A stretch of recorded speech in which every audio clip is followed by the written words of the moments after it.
first, in honor of Women's History Month, we are kicking things off with an inspiring filmmaker.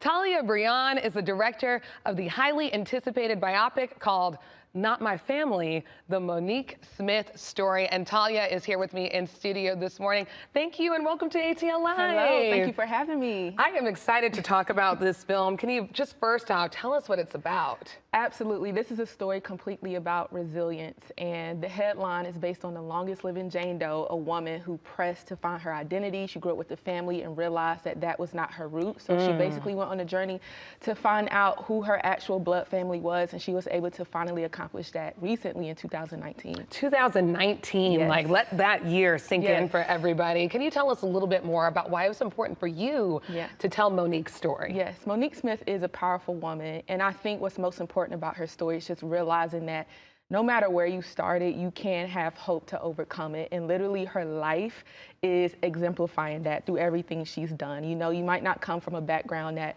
makes you happy, but you have the opportunity to still come out and be whole from it. So that's what's been important from this. Amen. Yes. Okay, now Tailiah, I have to put her on blast for just a second, everyone, because she's 30 years old and you have been called the prodigy, right? Is that what's on the back of your director's chair? She also has been like the most sought after director, Lifetime's go-to.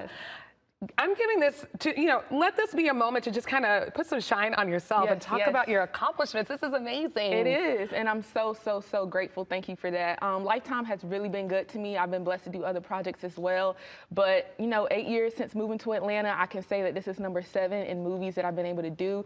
And I know that is not what typically happens in this field. So it has really, truly been good to me. Oh my gosh. And you filmed in Atlanta, this most recent film. So talk about what it was like doing all of that work here in the Peach State. Yes, Atlanta is so resourceful when it comes to film. I will always say that. We were able to shoot at Pangea Studios with Undaunted Company, and so it's just always been resourceful. And for this movie to be based in Baltimore, but to be able to storytell it in Atlanta, it really speaks to like just the resource that it has here in locations and the crew and the things you need to make it happen. Okay, that's really interesting to me, right? Because we've had a few different actors come on this show, and a few people have said that they have actually fully moved to Atlanta from Los Angeles because they really think this is the future as our space here, given our mountains, trees, etc. You would agree? Absolutely. There's so much you can do here. So much you can pull off here creatively. You can make New York. I've done it before on another film. You can make Baltimore, as we just did with this movie. So the options are endless. Well, the options are endless for you too. I'm so excited to watch your career continue to develop. I mean, did you hear the specs already? I mean, amazing.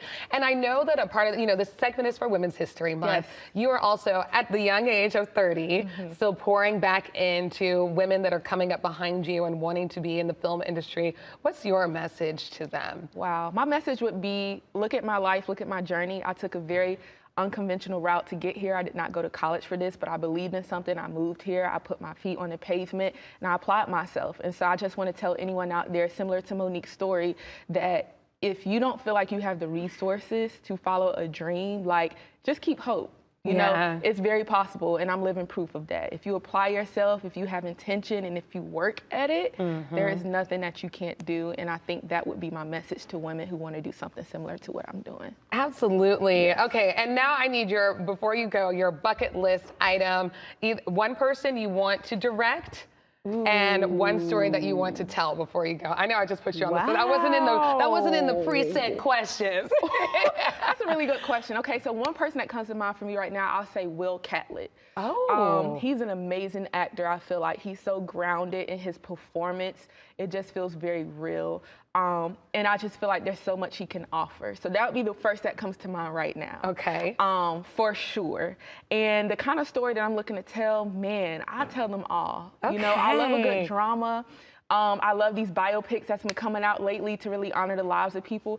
But I think right now where my heart is, I just want a story that really gives a well-rounded view of where we are in the world, in an unsugar-coated way. So if we're gonna go there, let's go there. And it'll still be entertaining, it'll still be juicy, but I want that kind of storyline. Come on, Tailiah, yes. All right, everybody. Thank you so much. Thank you. I wanted you to answer that because we're speaking it all into existence. It's gonna happen now. That. Not My Family, the Monique Smith Story is premiering Saturday, April 12th at 8 p.m. on Lifetime. Thank you again. Thank you.